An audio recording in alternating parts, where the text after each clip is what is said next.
नोएडा की grand Omaxe society में bulldozer कार्रवाई पर इलाहाबाद हाई कोर्ट ने स्टे लगा दिया है। ये स्टे 20 अक्टूबर तक लगाया गया है। कल नोएडा अथॉरिटी ने सोसाइटी के करीब 12 से ज्यादा घरों में बने शेड्स को बुलडोजर के जरिए गिरा दिया। इसको लेकर सोसाइटी के लोगों ने प्रदर्शन भी किया। उनका कहना था कि यह अस्थायी निर्माण है। अथॉरिटी के पास न तो डिमोलिशन ऑर्डर था, न ही उन्होंने कारण बताओ नोटिस जारी किया था, लेकिन अथॉरिटी का कहना था कि यह अवैध निर्माण था और कार्रवाई के 48 घंटे पहले नोटिस दिया गया था।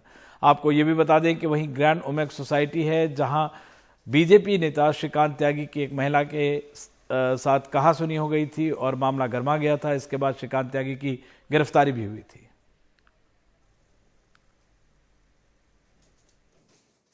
क्या हो गया भाई साहब? अरे आराम से सर, आराम से।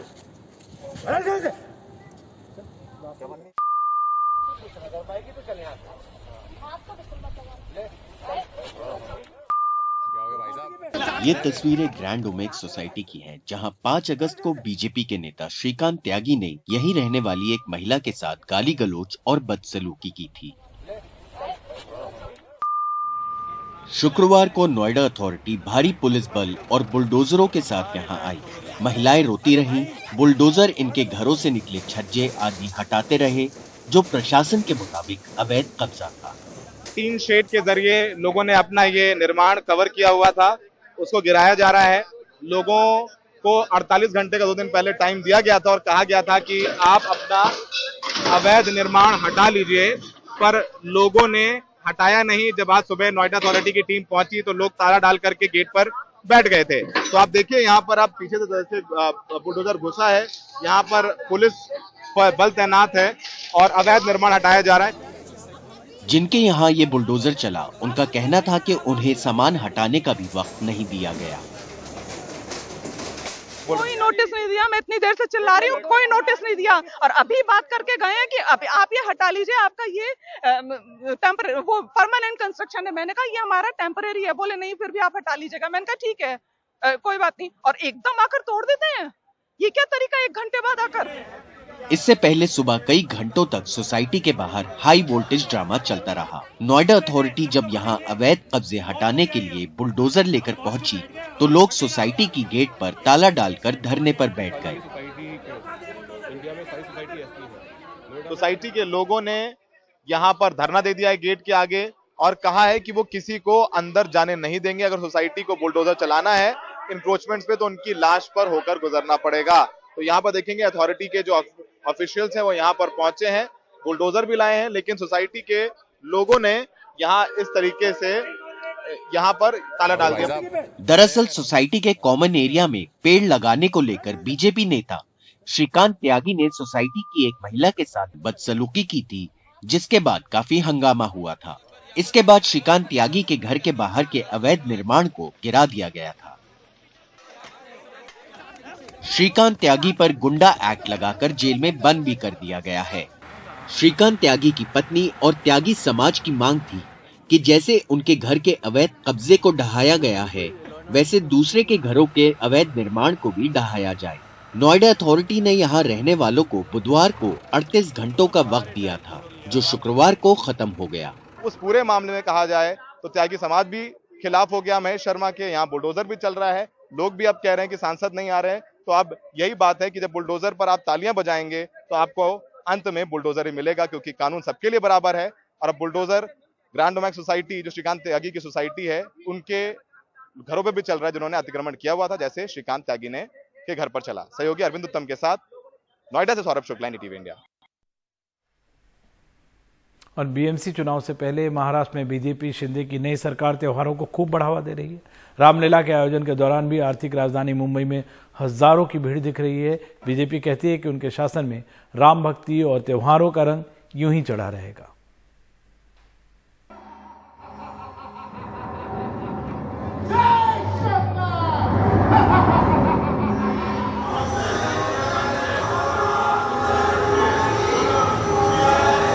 रामलीला के मंचन में मुंबई भी पीछे नहीं।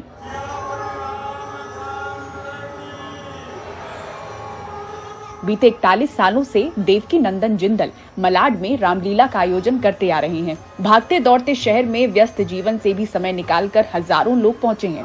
पंडाल की कुर्सियां फुल हैं। लोग इतनी भक्ति भाव से और अपने प्रेम से यहाँ पे आते हैं कि हमारे को बैठाने की जगह की भी कमी पड़ती है। लोगों का ये श्रद्धा, प्रेम और विश्वास है भगवान राम के प्रति दिन पे दिन। और आज का जो समय, आज की जो परिस्थिति ऐसी है कि राम की ये महत्वता और भी बढ़ती जा रही है। इसको देखते हुए रामलीला के दर्शक दिन पर दिन बढ़ते जा रहे हैं और हमारे को उनको बैठाने के लिए बहुत मशक्कत करनी पड़ रही है। और जिसको पुलस्त्य मुनि ने तैयार करके छुड़वाया। मुंबई में करीब 30 मंडल हैं जो रामलीला का आयोजन कर रहे हैं। पंडालों में बीजेपी नेताओं की मौजूदगी भी दिखती है और समर्थन भी। पार्टी कहती है कि राम भक्ति तो इनका अहम मुद्दा है। ऐसे में रामलीला की परंपरा और इसको लेकर उत्साह कैसे कम होने दिया जाएगा। आने वाला बीएमसी चुनाव शहर में त्योहारों की भव्यता का भव्य कारण बनता दिख रहा है। मुंबई महानगर पालिका में निश्चित रूप से हमारा महापौर आएगा और यानी एक बोलते कि एकजुट होकर हम चुनाव लड़ने वाले हैं और निश्चित जनता का आशीर्वाद और बहुत बोलते हैं कि सारे त्यौहार जो है ना, हमारे 30 त्यौहार, उसका तो फर्क महानगर पालिका में हम सब मिल के लड़ेंगे, मिल के विजयी होंगे और हमारा मुंबई का महापौर। महाराष्ट्र में बीजेपी शिंदे की नई सरकार में त्योहारों का यूं विस्तारीकरण देखते हैं बीजेपी के लिए नगर पालिका चुनाव में कितना कारगर साबित होता है। मुंबई से पूजा भारद्वाज, एनडीटीवी इंडिया। 4 दिवसीय इंडिया मोबाइल कांग्रेस यानी आईएमसी में आज प्रधानमंत्री Narendra Modi 5G mobile service launch करेंगे। पहले फेज में 13 शहर है जहां सबसे पहले 5G लॉन्च होगा। इनमें दिल्ली, कोलकाता, मुंबई, अहमदाबाद, बेंगलुरु, चंडीगढ़, गांधीनगर, गुरुग्राम, हैदराबाद, जामनगर, ये लखनऊ और मुंबई जैसे शहर शामिल हैं। पुणे भी हैं इनमें शामिल। और जहां 5G कनेक्टिविटी मिलेगी, देश के 10 करोड़ से ज़्यादा लोग 2023 में 5G सेवा का इस्तेमाल कर सकेंगे, जिनके पास ऐसे स्मार्टफोन भी हैं जो 5G नेटवर्क के लिए तैयार हैं। प्रधानमंत्री Modi high speed mobile net सुविधा के दौरान शुभारंभ के दौरान दिल्ली के द्वारका सेक्टर 25 में मेट्रो के आगामी स्टेशन की भूमिगत सुरंग से 5G सेवाओं के कामकाज का प्रदर्शन भी देखेंगे। ओलंपिक चैंपियन नीरज चोपड़ा और पीवी सिंधु जैसे सितारे भारतीय खेल के मैदानों के कामयाब चेहरे हैं, लेकिन चंद कामयाब स्टार्स के पीछे हजारों खिलाड़ियों की ऐसी भीड़ भी होती है जिनमें टैलेंट की कमी नहीं, लेकिन इन सितारों और आम खिलाड़ियों के बीच जिंदगी का फासला बहुत बड़ा और मुश्किल हो जाता है। इन खिलाड़ियों को कॉर्पोरेट स्किल सिखाकर इनकी जिंदगी आसान बनाने के लिए IMT गाजियाबाद ने खिलाड़ियों के लिए क्रैश कोर्स की शुरुआत की है। दिल्ली में रहने वाले 20 साल के अली अंसारी इस साल 12वीं कक्षा पास कर यूनिवर्सिटी में दाखिले के इंतजार में हैं। फिलहाल दिल्ली एयरपोर्ट के पास महिपालपुर में फलों की रेडी लगाते हैं और 400-500 रुपए की रोज की कमाई के सहारे स्टेट, नेशनल और जूनियर एशियाई स्तर पर जीते गए मेडल को फख्र से दिखाते हैं।